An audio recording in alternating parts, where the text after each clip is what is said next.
What's going on, guys? Here we are with our final part in our three-part series of team building for the Prismatic Cup. And today we'll be covering the anti-confusion users and then your fighter slash flex spot.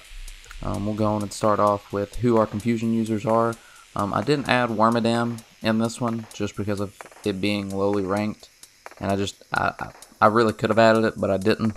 I don't think it'll be that used. I think your top two you'll probably see will probably be Hypno and Bronzong. I don't even think you'll see Claydol that often. You'll probably see Glade, but maybe not as a confusion user spot. But we'll go on and go into their counters. And the blue spot, we decided to go with Lantern, Regice, and Empoleon. Lantern beats everything but Glade and the Zero Shield, mainly due to Glade having access to Leaf Blade. In the one shield, however, Lantern only picks up Bronzong and Claydol. It loses to Glade again, but now loses to Hypno.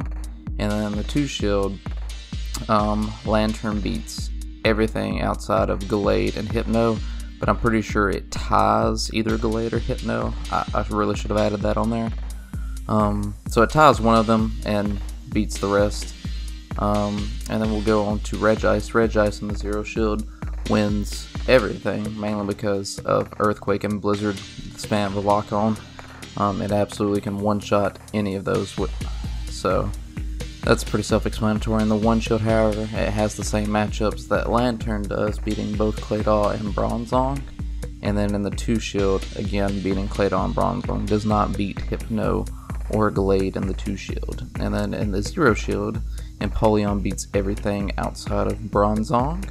And then in the one shield, it beats everything, and the two shield, it beats everything outside of Hypno, mainly because Hypno can bait twice with a Thunder Punch and hit a Shadow Ball. And then we'll move on to the red slot. We have Crawdaunt, we have Bisharp, and we have Crocodile, all dark types, so not surprising that they all do well here. Crawdaunt beating everything in the 0, beating everything in the 1, and in the 2.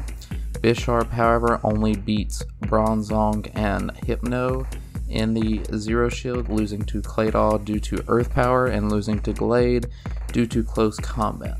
But then in the 1 and 2 shields, it beats everything, and then Crocodile beats everything but Glade in the zero shield, again thanks to close combat on Glade, one-shotting it. But then in the 1 and 2, it sweeps the entire confusion user team. Then we'll go to our third slot, the white and yellow, which is Zangoose and Lanoon. And these are not really that hard counters outside of Lanoon, but Zangoose beats everything outside of Glade in the zero shield, again close combat. But in the one shield, it beats all the confusion users, but in the two shield, it only beats Claydol.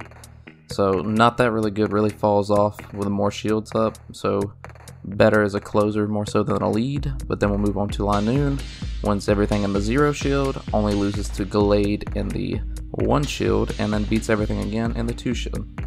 So Lanoon is very much a sleeper pick in this cup.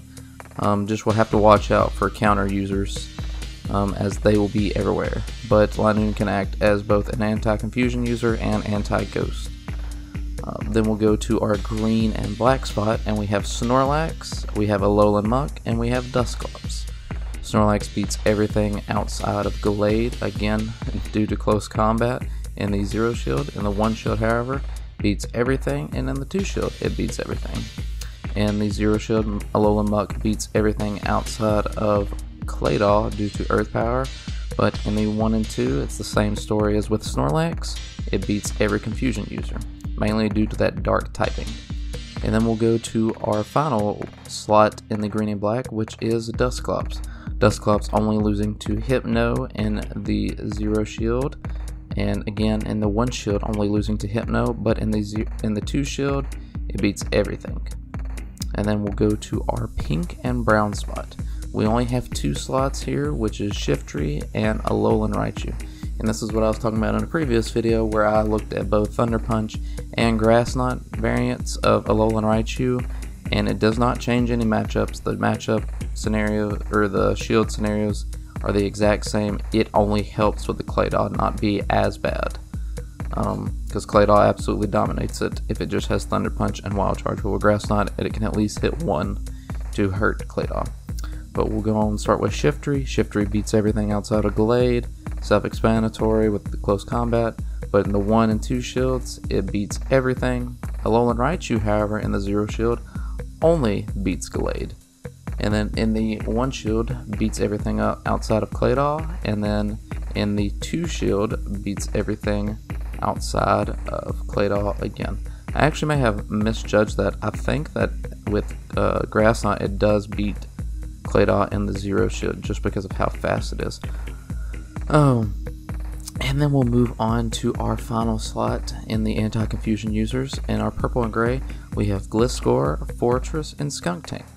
Gliscor only beating Hypno and Claydol. I looked off real quick. In the 0 shields, Glade hitting it with many Leaf Blades, doing a lot to it, and Bronzong resisting, or I guess just really out bulking it. Be kind of surprised that it can beat Gliscor with Gliscor having Earthquake. And then we'll go to the 1 shield, Gliscor beating everything in the 1 shield, and beating everything in the 2 shield. It probably baits at least 1 Night Slash and hits an Earthquake. And then we'll go to our hard confusion user counter in Fortress, which beats them in every shield situation. I mean, absolutely decimates it, but what can you expect of a bug steel type? Then we'll go to Skuntank. Skuntank only beating Glade and Hypno in the 0 shield, losing to Bronzong and Claydol. In the 1 shield, however, it beats everything outside of Bronzong. And then in the 2 shield, it beats everything. So that completes our anti-confusion user, but before we move on to the fighter and reflect spot, I just wanted to ask if y'all will please subscribe and drop a like down below. It really does help, you know, the algorithm and everything, and boost my videos a little bit, and with me still just being a new YouTuber, it really helps support me out, so I'd appreciate it. But let's go on and go to our next spot, which is the fighters and slash flex. So I didn't really know what to put as our 6th spot. Most people use it as like a fill out spot, but I figured I would debut some of the fighters, probably the ones that you'll see the most, and some that are kind of fringe picks that you might see. And then if you decide not to go with a fighter, like say use Glade for the confusion user spot, or use Blaziken for, you know, the fire user spot or whatever, then that's okay too, and you can just fill this role as a flex spot. But we'll go into Lucario being the best lead due to being the most consistent with either baiting or just going straight Shadow Ball with Power Up Punch. And Shadow Ball you can bait once and then throw a Shadow Ball, bait twice, throw a Shadow Ball, or just straight throw a Shadow Ball. And then we'll go to our best closer being Chestnut, which is also the best attacker. Closers do the best without shields, so he's your best in the end game if you don't have any shields, being able to throw superpowers or energy balls, but also being the top attacker means it's really good at taking shields. These are just the ones that were in the top slot rated on PvPoke. There were a few that were like top 3, but I decided to just go with the top overall. Otherwise it'd look all messy. Like for instance, Chestnut would probably have like 3 or 4 outer layers here. But we'll continue. We'll go into the best switch-in fighter, which is Glade, which is surprising. It's mainly just due to that if it gets 1 or 2 confusions in before you get an actual counter into it, it's only 1 confusion away from a Leaf Blade and only 2 away from a close combat. So it can really take shields if it switches in and you don't switch in fast enough. And then we'll go to our best charger, which is Hitmontop. I think I actually read that wrong earlier. I think chargers are the best ones at taking shields, and attackers are the best ones without shields, maybe, or with shields. One of the two. I don't exactly remember how in depth it is or how it goes. And then for our consistency spot, the overall best fighter and most matchup situations is Hariyama with Heavy Slam and Close Combat. I can't say you'll see many of those, but it's nice to see it out here. You only have Lucario really in the blue. He's the only fighter in the blue spot. Glade being the only in the white and yellow, and in the purple and gray you only have the Choke. The only two in green and black are Chestnut and the really fringe pick of Breloom. Breloom having a nice attack, but being very, very fragile as a counter grass user. And then you have Blaziken as your red spot. You have others like Embor and I think Combuskin are your other twos in the red slot. But really, you won't see them over Blaziken if you decide to use that. Machoke over here in the purple and gray spot, it recommends the Legacy Cross Chop along with Karate Chop and Dynamic Punch, but if you want to have better coverage you can do Karate Chop, and if you don't want to use a Legacy TM you can run Dynamic Punch and Return. Also, just to hit some other matchups, it still gets completely covered up by the ghosts. And then the pink and brown slots you actually have, you have a Fire Spin user with Blast Burn in close combat.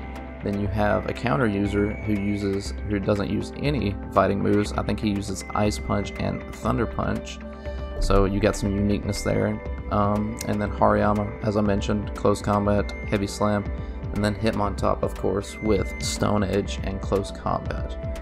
And then if you decide to not use any of those, then just pick out whatever rounds out your team, covers most of your weaknesses. And that'll wrap up our team building guide. So I just want to say thanks for watching, thanks for checking out each of the videos if you did. If you haven't, go check the other two out, and I hope they help out with your team building for this month's cup. But I will catch y'all in the next video. Peace out, guys.